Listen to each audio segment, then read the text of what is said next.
Hello traders வணக்கம். இன்னைக்கு trading லெசனில் ரேஞ்ச் பிரேக் அவுட் ஆன பிறகு எப்படி ட்ரேட்ஸ் எக்ஸிக்யூட் பண்ணலாம் அப்படின்ற பற்றி தான் இந்த வீடியோவில் பார்க்க போகிறோம்.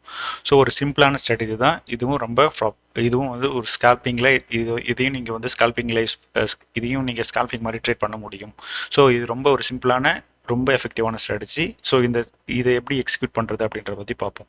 ஸோ ஃபர்ஸ்ட் வந்து பார்த்தீங்கன்னா இந்த ஸ்ட்ராட்டஜிக்கு நம்ம யூஸ் பண்ண போகிற இண்டிகேட்டர்ஸ் அப்படின்னு பார்த்தீங்கன்னா ஒன்லி இஎம்ஐஸ் தான் யூஸ் பண்ண போகிறோம்.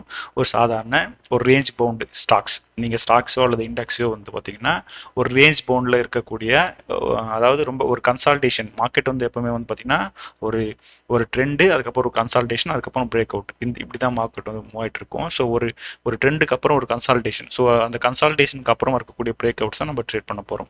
ஸோ அதில் எப்படி எக்ஸிக்யூட் பண்ணுறது அதை பற்றி தான் பார்க்க போகிறோம். இந்த இந்த இந்த செட்டப்பில் இந்த சார்ட்டில் பாருங்கள், மார்க்கெட்டோ அல்லது ஒரு ஸ்டாக்ஸோ அல்லது இண்டெக்ஸோ வந்து பார்த்தீங்கன்னா ஒரு குறிப்பிட்ட ரேஞ்சுக்குள்ளேயே ட்ரேட் ஆகிட்டு இருக்கு. ஸோ நம்ம ரேஞ்சுக்குள்ளே ட்ரேட் ஆகிட்டு இருக்கிறது நம்ம எப்படி கன்ஃபார்ம் பண்ணலாம் அப்படின்னு பார்த்தீங்கன்னா இஎம்எஸ் வந்து பார்த்தீங்கன்னா அந்த கேண்டில்ஸ்க்கு நடுவில் போயிட்டு இருக்கும். ஸோ இஎம்ஐ பார்த்தீங்கன்னா ஒரு ஃப்ளாட்டாக இருக்கும். இந்த ரெண்டு வச்சு இருந்து மார்க்கெட் வந்து கன்சால்டேஷன் அப்படின்னு சொல்லிட்டு நம்ம ஃபைன் பண்ண முடியும். இது வந்து ஒரு இது நம்ம இதை பார்த்தோன்னே சார்ட்டை பார்த்தோன்னே நம்ம எப்படி தெரிஞ்சுக்கலாம்னு பார்த்தீங்கன்னா மார்க்கெட் இஎம்எஸ் வந்து பார்த்தீங்கன்னா ஈவனாக ஃப்ளாட்டாக இருக்கும்.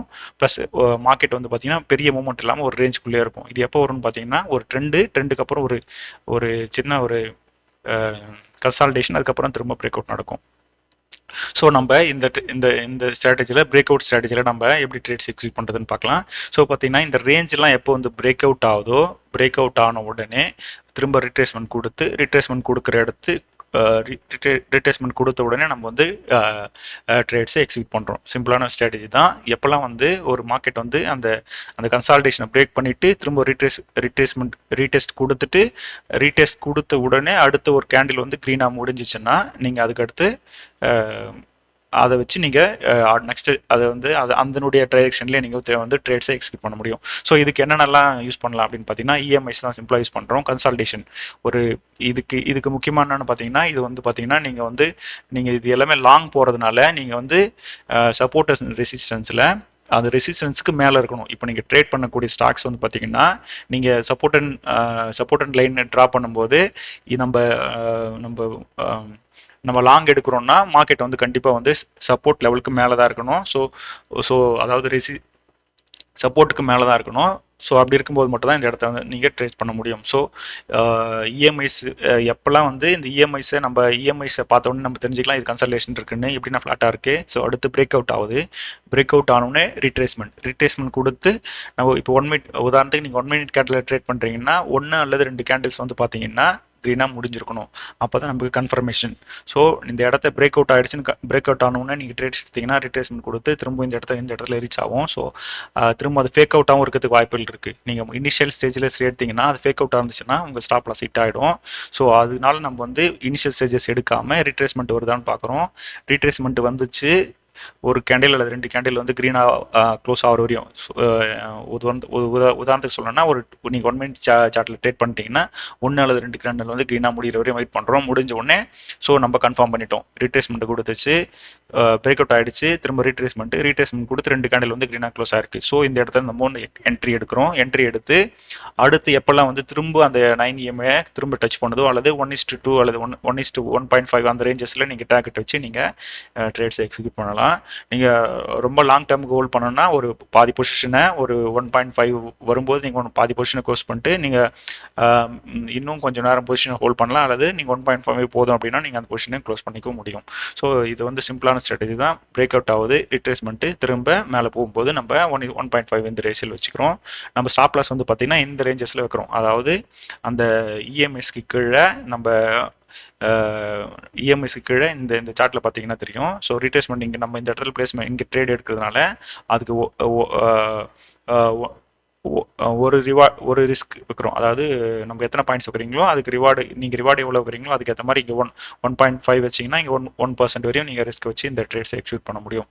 ஸோ இது வந்து பார்த்தீங்கன்னா எந்த மார்க்கெட்டில் ஒர்க் ஆகும்னு பார்த்தீங்கன்னா ஒரு கன்சால்டேஷன்லேருந்து பிரேக் அவுட் ஆன ஸ்டாக்கு அல்லது இண்டெக்ஸ்க்கு யூஸ் பண்ணிக்க முடியும். இது எப்போ பர்ஃபெக்டாக ஒர்க் ஆகும்னு பார்த்தீங்கன்னா ஃபர்ஸ்ட் 2 ஹவர்ஸ் அல்லது லாஸ்ட் 2 ஹவர்ஸ். நீங்கள் 11 ஹவர் நீங்கள் அதுக்கப்புறம் அதுக்கப்புறம் இன்பிட்வீனில் இருக்கிறதுலாம் வந்து பார்த்தீங்கன்னா ரொம்ப சாப்பி மார்க்கெட்டாக இருக்கும். அந்த மார்க்கெட்டில் இது ஒர்க் ஆகாது. ஸோ இதுக்கான டைமிங் பார்த்தீங்கன்னா ஃபர்ஸ்ட் 2 ஹவர்ஸ் அல்லது லாஸ்ட் 2 ஹவர்ஸ். இது வந்து நீங்கள் ட்ரேட்ஸ் எக்ஸிக்யூட் பண்ணும்போது பிரேக் அவுட் ஆகும்போது 9 இஎம்எஸ்க்கு மேலே இருக்கணும், சப்போர்ட் ஏரியாவுக்கு மேலே இருக்கணும். ஸோ அந்த மாதிரி இடத்துல நீங்கள் ட்ரேட் பண்ணிங்கன்னா உங்களுக்கு பர்ஃபெக்டாக இருக்கும்.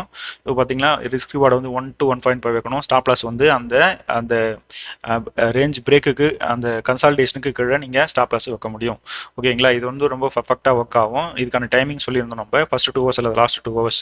ஸோ இது எதெல்லாம் நமக்கான இது எதெல்லாம் வந்து இந்த ப்ராபபிலிட்டி குறைக்கும் அப்படின்னு பார்த்தீங்கன்னா, இப்போ நீங்கள் இது நம்ம பிரேக் அவுட் ஸ்ட்ராட்டஜின்றதுனால அது வந்து ஒரு ரெசிஸ்டன்ஸ் ஏரியாவை நீங்கள் ரெசிஸ்டன்ஸ் ஏரியா பக்கத்தில் இருக்கும்போது நீங்கள் அதை ட்ரேட் பண்ணீங்கன்னா ரெசிஸ்டன்ட் டச் பண்ணோன்னே திரும்ப அது மார்க்கெட் கீழே வரதுக்கான வாய்ப்புகள் இருக்குது.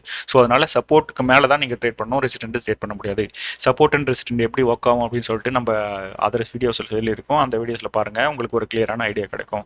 ஸோ இதை வந்து நீங்கள் கண்டினியூஸாக அடுத்தடுத்து நீங்கள் ஸ்கேல் பண்ணக்கூடாது. நீங்கள் பிரேக் அவுட் ஆனதுலேருந்து ஒரு என்ட்ரி எடுத்துட்டு நீங்கள் ப்ராஃபிட் ரீச் பண்ண உடனே நீங்கள் அடுத்த ஸ்ட்ராட்டஜி தான் போயிடணும். இதை கண்டினியூவாக நீங்கள் ட்ரேட் பண்ண முடியாது. ஏன்னா திரும்பவும் ஒரு லெவல் ரீச் பண்ண உடனே திரும்ப ஒரு கன்சல்டேஷன் திரும்ப வரதுக்கான வாய்ப்புகள் இருக்கிறதுனால நீங்கள் கண்டினியூவாக அதை வந்து ஸ்கேல்ப்பை பண்ண முடியாது. ஸோ பிரேக் அவுட் ஆகும்போது நீங்கள் ட்ரேட் பண்ணணும். ஸோ அதுக்கப்புறம் பார்த்தீங்கன்னா இது வின் ரேஷியோ 60% வரையும் வின் ரேஷியோ 60 to 65 ரேஷியோ வரையும் வின் ரேஷியோ இருக்கும். ரிஸ்க் ரிவார்டு வந்து 1.5 to 2 வரையும் நீங்கள் வச்சு ட்ரேட் பண்ண முடியும். அடுத்து ட்ரேடிங் டைம் சொல்லியிருந்தோம், ஃபர்ஸ்ட் 2 ஹவர்ஸ் அல்லது லாஸ்ட் 2 ஹவர்ஸ் சொல்லியிருந்தோம். ஸோ அதுக்கப்புறம் வந்து பார்த்தீங்கன்னா சப்போர்ட் நியர்பை இருக்கும்போது நீங்கள் அதை ட்ரேட் பண்ணக்கூடாது.